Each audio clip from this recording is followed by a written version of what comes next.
사람들이 시험이 다가올 때가 있습니다.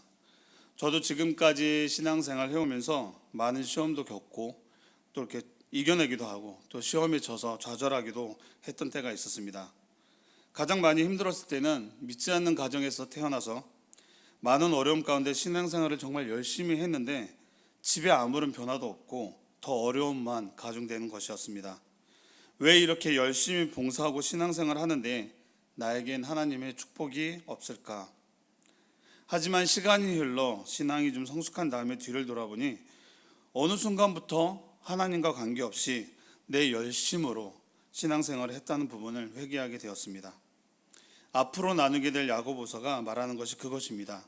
나의 행위와 열심으로 하나님께 나간 것이 아니고 구원을 선물로 받은 믿음의 사람들이 어떻게 살아가야 하는지를 알려주는 말씀입니다. 그렇습니다. 믿음의 사람들의 행위는 내가 아닌 그리스도를 나타내며 행위가 있어야 한다는 것입니다. 그럼 말씀으로 들어가 보겠습니다.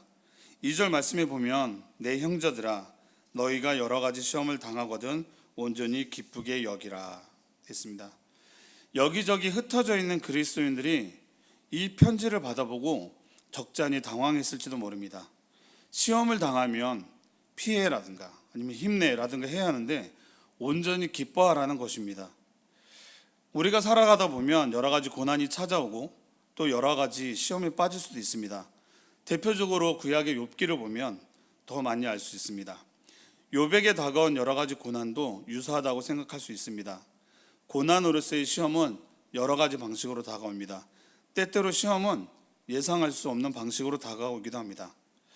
그러니까 정말로 시험은 예상할 수 없는 데서 오더라고요. 이번 주 설교 준비를 마치고 아내와 함께 예배를 드리고 말씀에 대한 피드백을 받고자 했었는데 그런데 의외의 반응을 얘기하는 거예요. 말씀에 은혜가 좀 적고 뭔가 내용풀이를 해주는 것 같다. 그 얘기를 딱 들으니까 잘했다. 그런 기대까지는 안 했지만 그래도 열심히 했구나. 넌 잘해봐 하고 위로하고 권면할 줄 알았는데 힘을 좀 줄 줄 알았는데 의외의 혹평을 이렇게 탁 날리더라고요. 그래서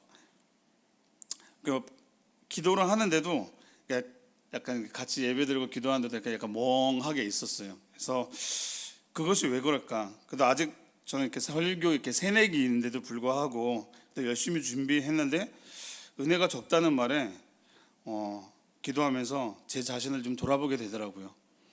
그러니까 가족에게도 은혜를 끼칠 수 없는데 우리 성도들에게 어떻게 하나님의 말씀을 전하나 이런 마음도 들고 그래서 그 시간에 더 말씀을 묵상하고 하나님 앞에 서야겠다는 다짐을 하게 되는 시간이 있었습니다. 우리는 시험을 당할 때 어떤 자세를 가져야 합니까? 모든 기쁨으로 여겨야 한다고 합니다. 기쁨으로 여기기가 쉽지는 않지만 그럼에도 야고보는 온전히 기쁘게 받으라는 것입니다. 그러면 우리는 고난의 시험을 기쁨으로 여길 수 있는 까닭은 무엇입니까? 야고보는 3절에 이렇게 말하고 있습니다. 이는 너희의 믿음의 시련이 인내를 만들어내는 줄 너희가 알미라. 그것은 고난의 시험이 믿음의 연단을 이룬다는 것입니다. 이렇게 볼 때 고난의 시험은 그 시간은 좀 무척 힘든 것 같지만 결국은 정말 대단히 유익하다고 볼 수 있습니다. 한편 고난이 없다는 것은 어떤 면에서 축복이라기보다는 불행일 수도 있습니다. 고난이 없다는 것은 고난을 받을 만한 성숙함이 없다라는 것도 의미합니다. 반대로 고난이 있다는 것은 고난을 받을 만한 성숙함이 있다는 것을 증명하기 때문입니다. 믿음의 연단은 인내를 통해서만 나타날 수 있습니다. 지금 여러분의 삶 가운데 고난이 있으십니까? 그 고난의 시간을 어려워하지 마시고 기도를 통하여 저 너머에 있는 하나님의 뜻을 발견하는 성도님들 되시길 기도합니다.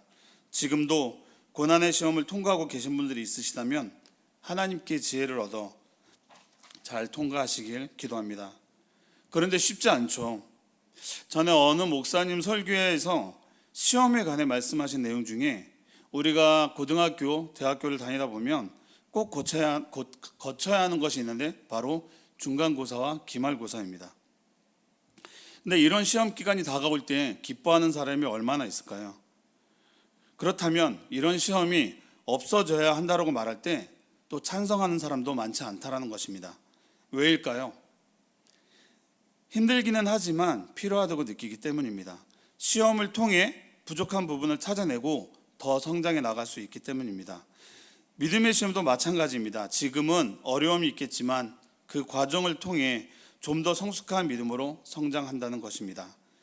우리의 힘으로 이겨내려면 힘듭니다. 오직 예수 그리스도와 함께 할 때 이겨낼 수 있음을 기억하시기 바랍니다. 4절 말씀에는 인내를 온전히 이루라. 너희를 온전하고 구비하여 조금도 부족함이 없게 하려 함이라. 앞에서도 나오고 있는 말씀이고 지금도 계속 되어지는 단어인 온전함.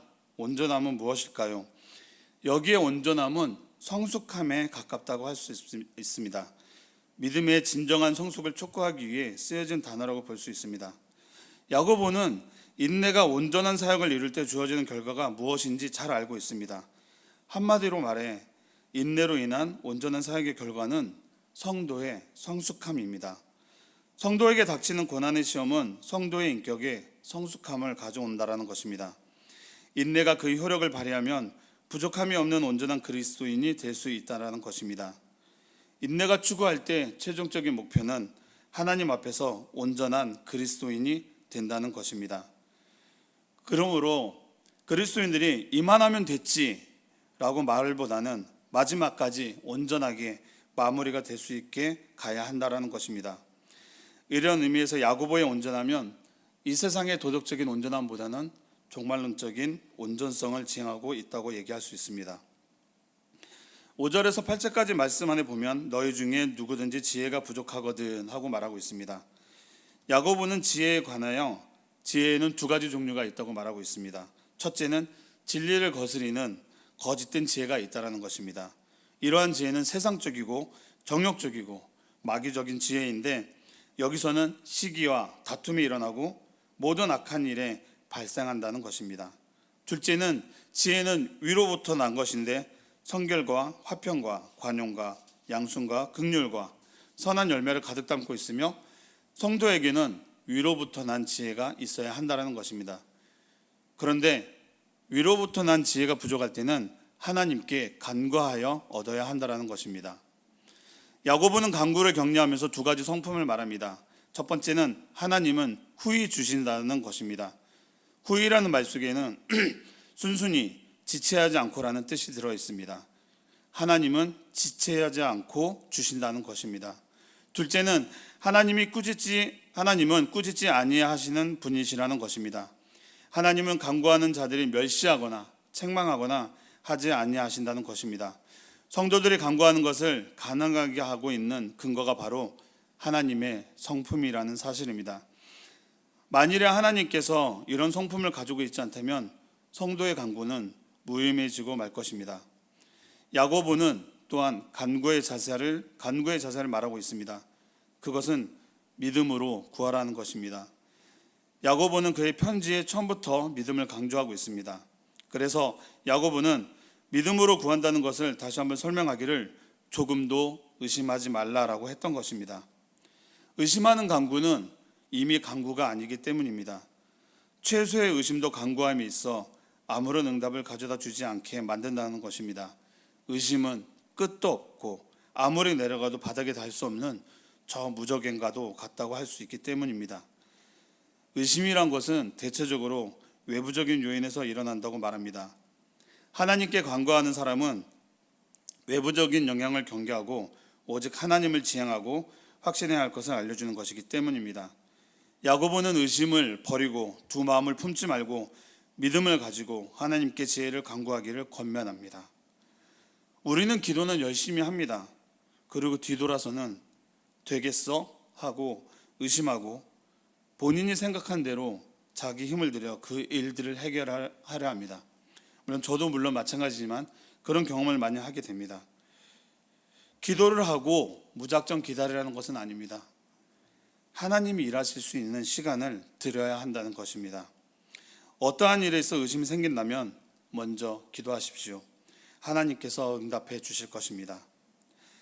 야고보는 9절과 10절에 빈부에 관하여 말하고 있습니다. 야고보는 빈부의 문제, 두 부류의 사람을 제시하고 있습니다. 한 사람은 낮은 형제며 다른 사람은 부한 자입니다. 이것은 야고보와 관련된 교회의 사회 경제적인 형편을 알려줍니다. 야고보는 낮은 형제에게 권면합니다. 낮은 형제, 무엇이 낮은 형제의 높음인가? 사실상 사회, 경제적으로 볼 때 낮은 사람은 아무런 높음도 가지고 있지 않습니다. 그러나 그가 하나님의 은혜로 예수 그리스도를 믿음으로써 형제라는 신분을 가지게 되었으면 이제 낮은 형제는 이러한 신분의 변화를 자랑해야 한다는 것입니다. 성도들이 누구인지 정확하게 이해하기 위해서는 세상의 평가나 외적인 환경이 아닌 하나님의 관점으로 보아야 한다는 것입니다.